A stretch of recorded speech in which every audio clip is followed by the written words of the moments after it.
I'm excited to see all the things that are coming out of GenAI. I think it's going to transform the ways that humans tell stories. We've always been storytellers. It's just part of our species. We've passed knowledge through stories. We process the sky through stories. Everything we've done as a species since we could possibly remember, and even the word remember by itself is really a function of storytelling. So we basically created the ultra tool for storytelling, the thing where I can have a dream and somehow interface it into something, and then a realistic version of that dream can be brought up and shared on Facebook. That future is almost here, and that's incredible to think about, is that we can all participate in it.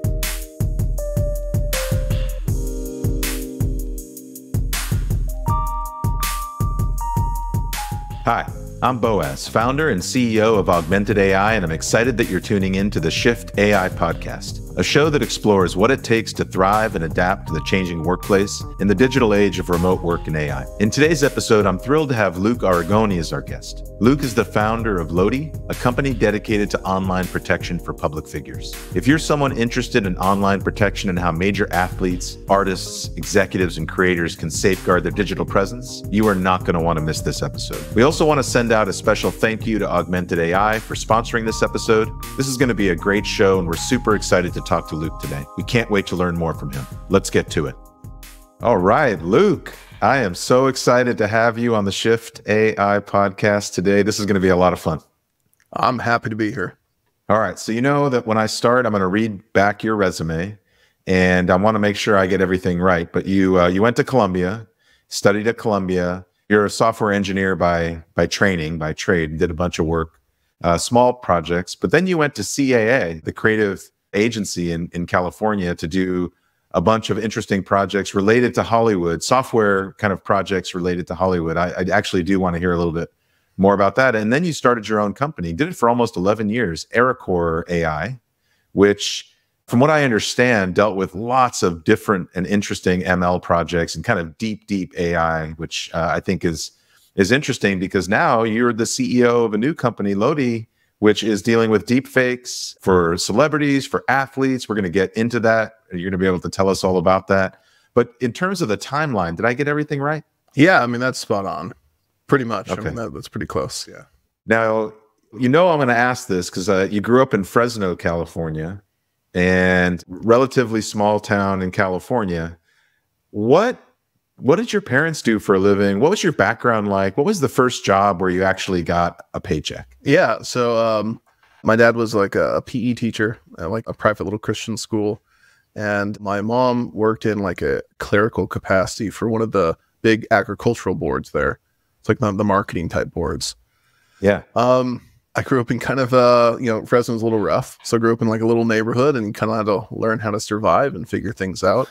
My first job, I think I was breaking down boxes there's this one boat store that had like these huge boxes, and I was probably paid like, I don't know, $5 an hour or something to just bake them into smaller boxes. And that was it. And it was like baking heat in the middle of the sun in summer. And, but I did not complain. Like that was good money. You know, you'd make $30, $40 just breaking down boxes. And I was probably, I don't know, 13, 14 at the time. You were in school, though. Did you always know that you were going to get into software development? Was that something that you were geeking out on and hacking things? So I was actually really into theater most of my life. So I didn't want to do anything computers because I thought it would just be totally saturated by the time I would graduate. So I graduated from high school in 2005. And so at that stage, I was just like, man, in 4 or 5 years, in 2010, there's going to be so many software developers. I don't know how that would make sense for me. And so I took this one career test. And the career test was like a 45-minute senior year in high school. What are you going to do with the rest of your life? It was pretty thorough. It took a long time. And and the results were tied 3-way with clergy, actor, and politician. I was like, well, I guess I'm not going to do anything in computers. And one of the things that was just consistent through my childhood was that I was always working on computers. So I was programming. I had built 2 or 3 computers by the time I was 18. And so like I was just like, all right, this is leading in the path that I want. And so I went to Columbia, studied math, and then I went to LA, worked at Creative Artist Agency, and I was like, you know what, I'm gonna work. I'll do something in entertainment right now. And then I just really got sucked into the fact that like there's a calling for someone that understands technology and math in entertainment. And so I stayed doing that. So like at Creative Artist Agency, for example, we were trying to like predict how much movies would make. trying to predict the best possible routes for musicians, like tours to take, stuff like that. Like they were simple math problems. Yeah. And how about at AirCore? I mean, I want to get into Loti because I think it's really, really interesting to talk about all the things that are happening right now with deepfakes. But you did a lot of interesting, diverse projects when you were working for yourself. Can you talk about that a little bit? UPS was probably one of the first big projects we got. And it was really fun because we're up against IBM Watson.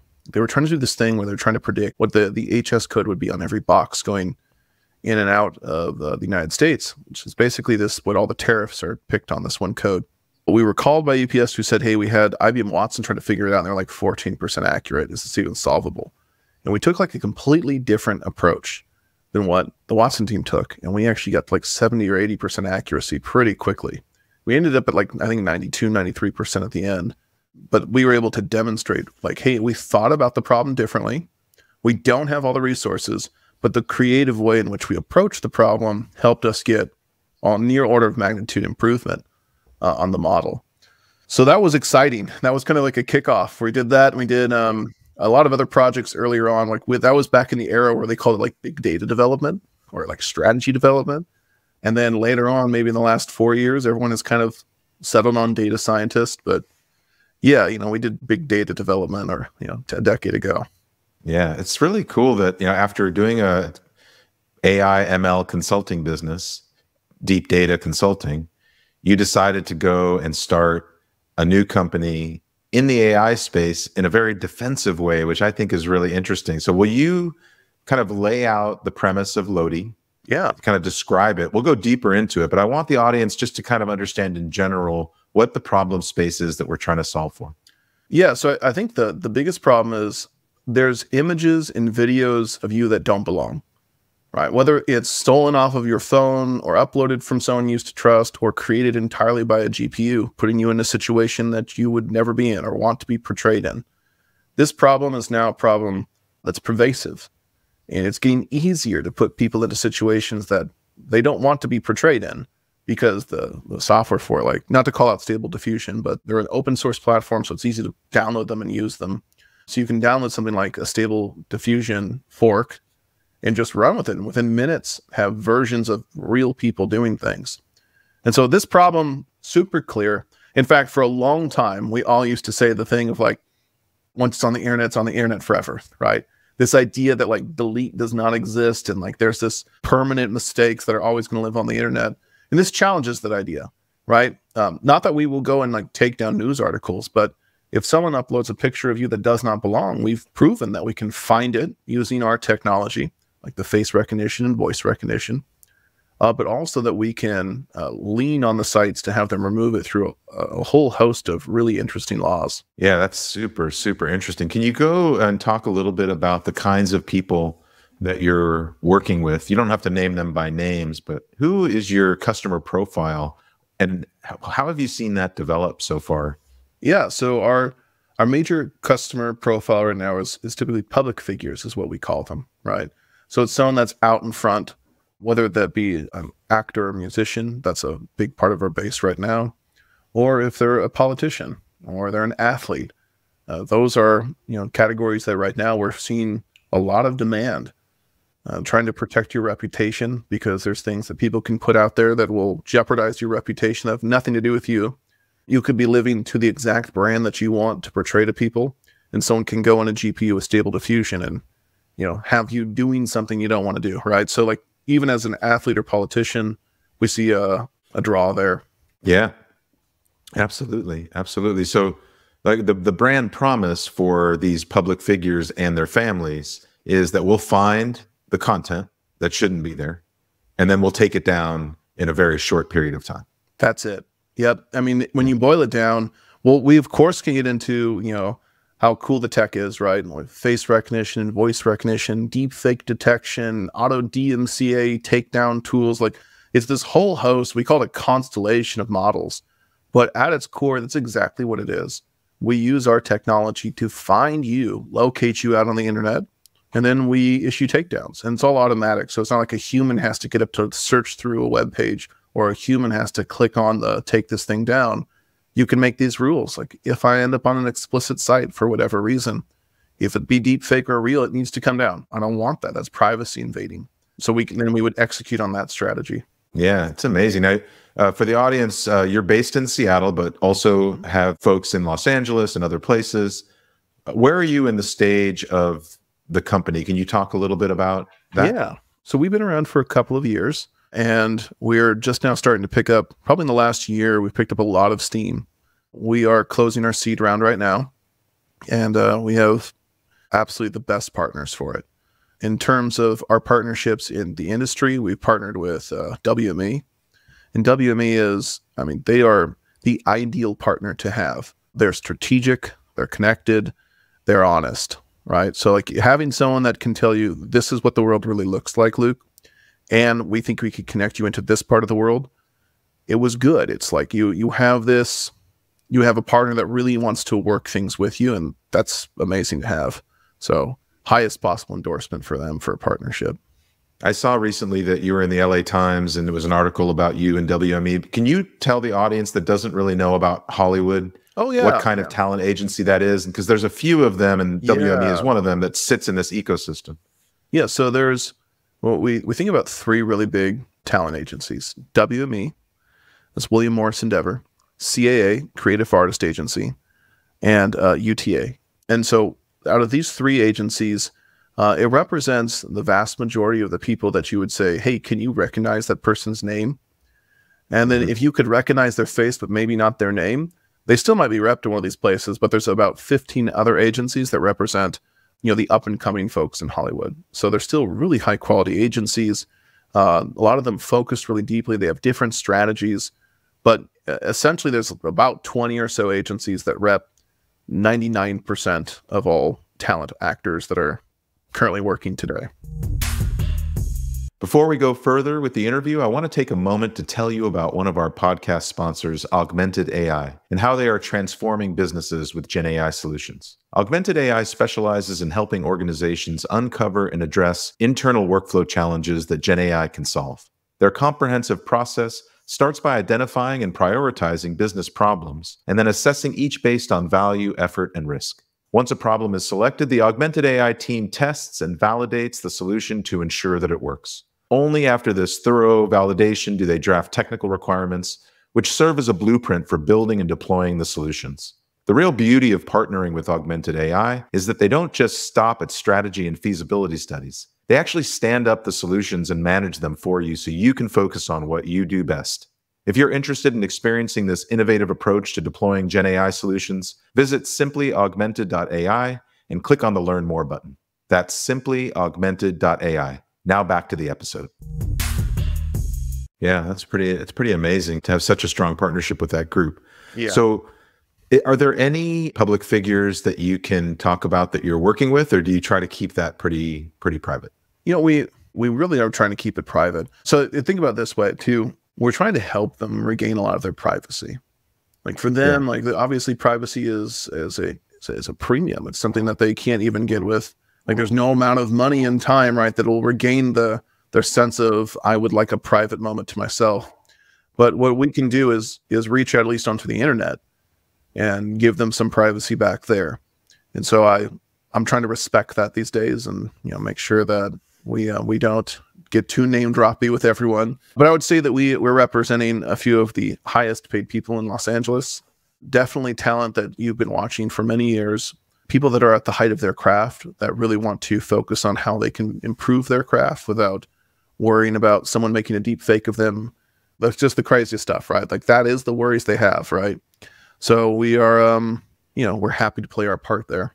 Let's talk a little bit about politicians in the mix of all of this. I mean, we're in this election year. It's going to be a crazy election. You and I have had discussions about this before. I know that you guys are doing some interesting things, or thinking about doing some interesting things with politicians. Can you talk about that? I mean, those are public figures too, but they occupy a slightly different space. Yeah, so there's a technical bit to this, and there's a strategic bit to this, which is, as far as our company goes, we don't want to be one side or the other's pick, right? We're not trying to go help Democrats or help Republicans. We're trying to help really the electorate. We're trying to help people that are trying to decide who they want to go with not have to be inundated with fake, essentially speeches, endorsements from people. So part of that is making sure we get R and C and D and C to the table really closely to the same time, right? So I think there's like a strategic challenge to that. And I know that other people that have similar businesses or even totally different businesses understand the idea of like, sometimes you have to sign a person up in the right order, right? There's a right order to how you get people to come onto your platform. And I think it's never been clear that when we talk about politics that we have to make sure we balance that message correctly. We want to make sure that everyone feels like Loti is watching out for the elections, not this one particular politician. We have a lot of thought around how we manage that process. Technically speaking, though, it's the same as everyone else. We put their face in, we have them do a recording, and based on these inputs, we can go find it and say, hey, we found a deep fake of you talking about, some crazy situation that you're not part of your platform at all. Would you like us to do a takedown? And of course they do. Yeah, makes sense. Let's shift gears a little bit and talk about just being an AI startup in this climate. The last 18 to 24 months have been a crazy, crazy time for startups. It's also been a hard time for startups just raising money, not even AI startups, but just for startups raising money. And you've been really successful. So talk to us a little bit about the challenges. We have a lot of entrepreneurs that listen to this podcast, and I think you've got an interesting perspective. So what are some of the challenges generally? What are some of the challenges specifically to AI startups? So if I go and start a competitor to Airbnb, there's this idea that I could make it in a weekend, right? Like I could make the site. Obviously, we know it's not a weekend. That's definitely an inside joke for your listeners, right? But it's what we call it the weekend project, right? Or like I can make that in a weekend.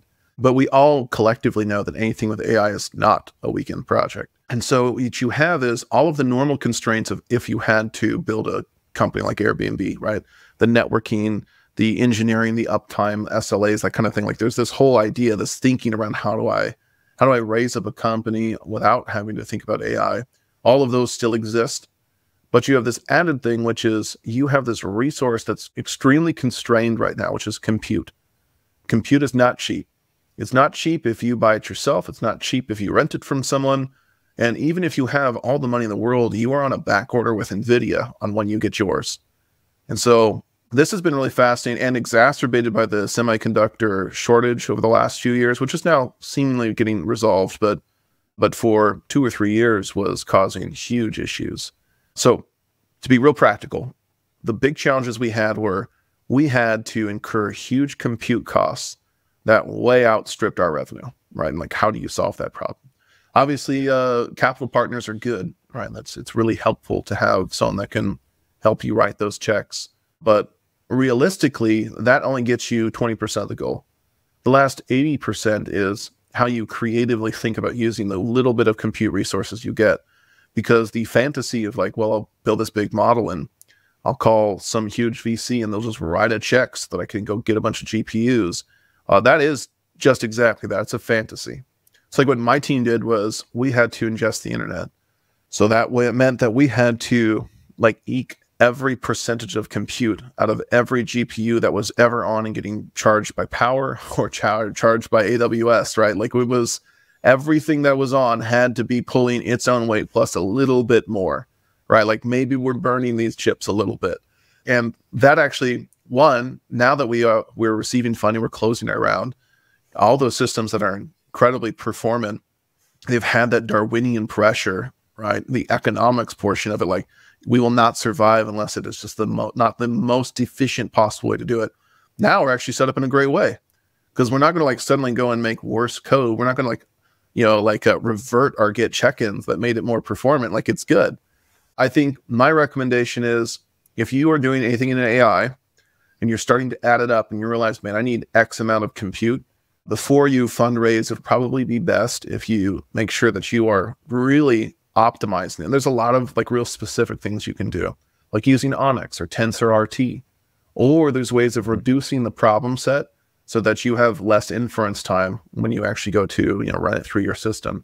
So there's some technical ways you can really solve those problems, but I would just encourage you in whatever way you do solve them to give it a lot of thought. I just don't think there's an appetite in VC, and I don't blame them, of let's just dump a ton of money into GPUs and see what comes out. Yeah, that makes a ton of sense. How about differentiation? One of the things that a lot of these AI startup companies have been dealing with is, they have a great idea, they build something, It's a wrapper on other people's foundation models. And then the next day they realize that a big company kind of pulled the rug from underneath them. How do you think about differentiation, moats? How have you and your team thought about that as you guys have developed your product? So one of the analogies we used when we fundraised was we have blended IP, which is some IP that's not IP at all. It's an open source model we built on something.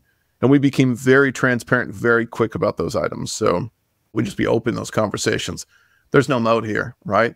We use it. It's useful. We have a little wrapper on it.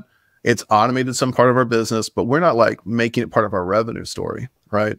And then we use the analogy of painting and delivery service, where we said, we imagine this is the best way to understand our IP, which is we paint a painting and then we put it in a delivery service and we drop it off, we hang it for you.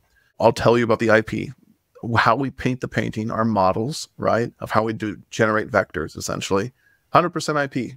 There's not a drop of open source in it. It's something that we've developed over unique data sets we were lucky enough to get. And then really the strategies, the creative strategies we learned over a decade of doing consulting. That's pure IP. It'll take many years for other people to compete. No matter how much money you have, you'd still have to think of it the same way, like the IBM Watson example, right? You have to think of it the way we've thought about it to get there. And then you have the delivery service. In our mind, there's really no IP here.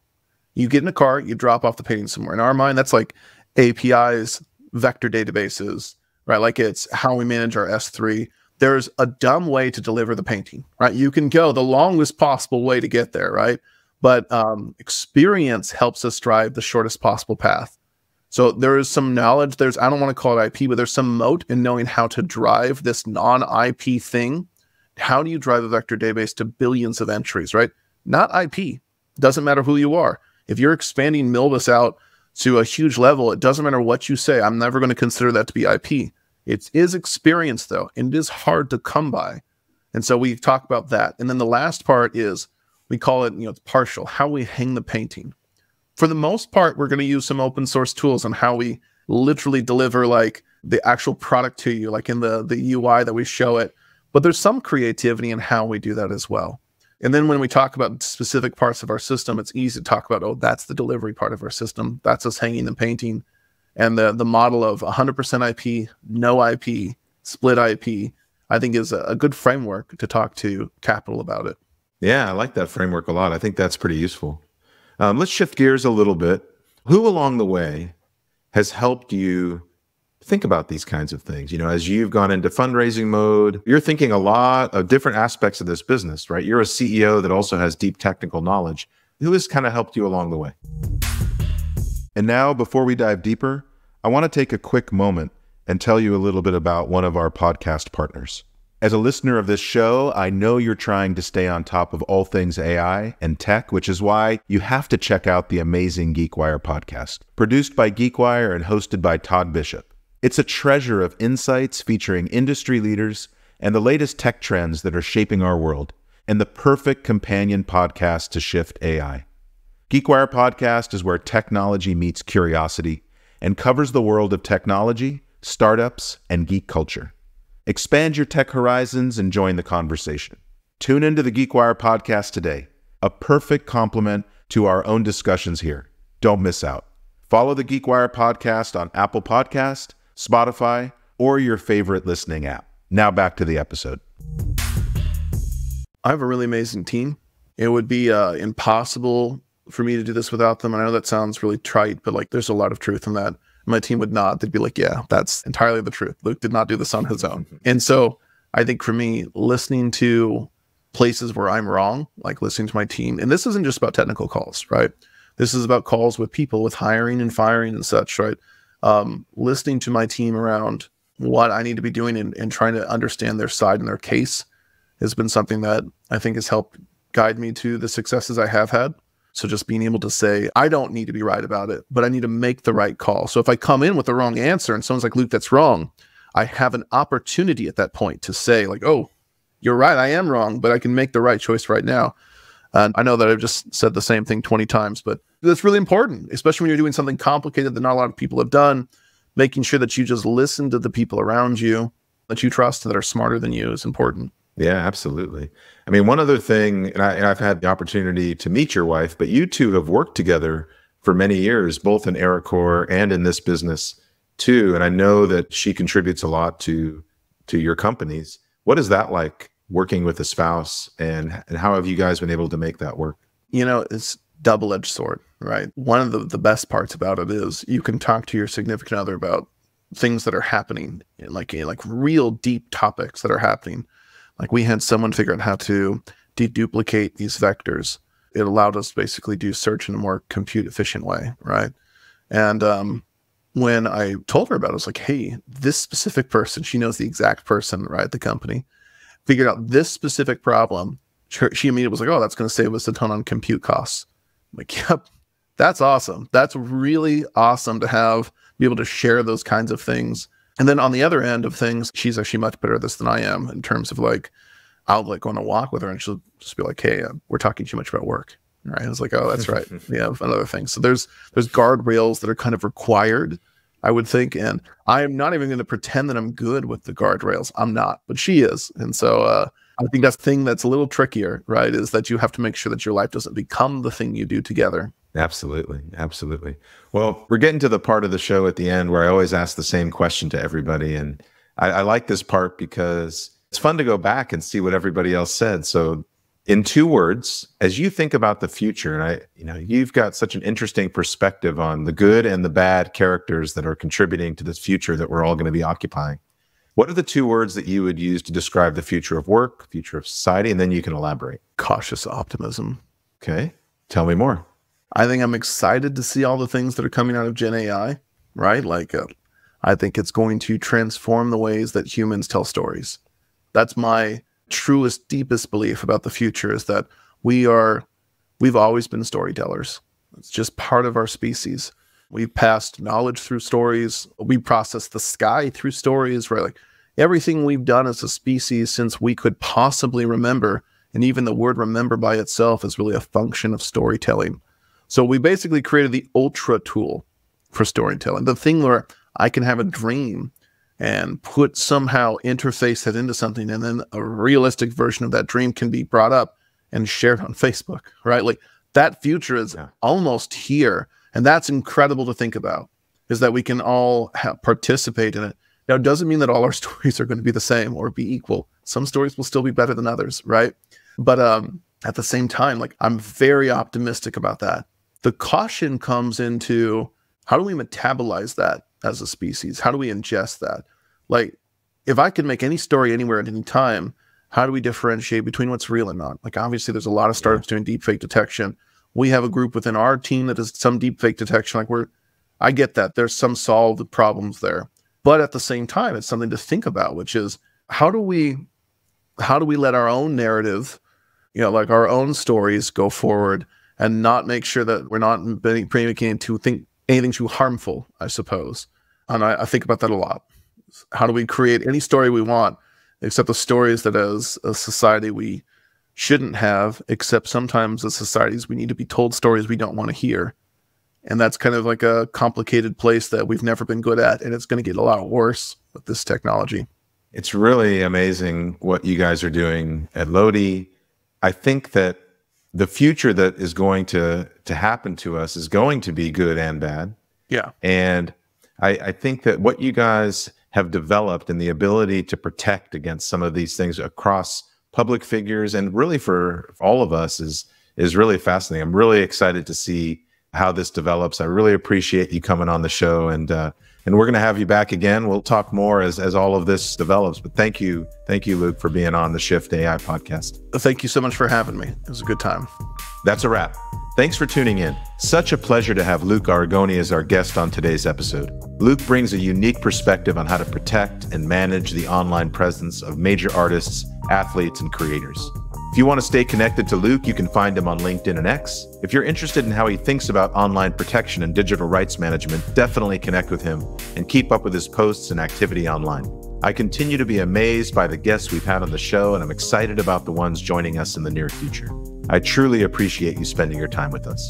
Thank you for listening to this episode, and don't forget to subscribe to the Shift AI podcast for more exciting interviews, and to the Augmented AI Weekly newsletter for updates on how AI can help you scale your business. The Shift AI podcast is syndicated by GeekWire and we are grateful to have the show sponsored by Augmented AI. Our theme music was created by Dave Angel.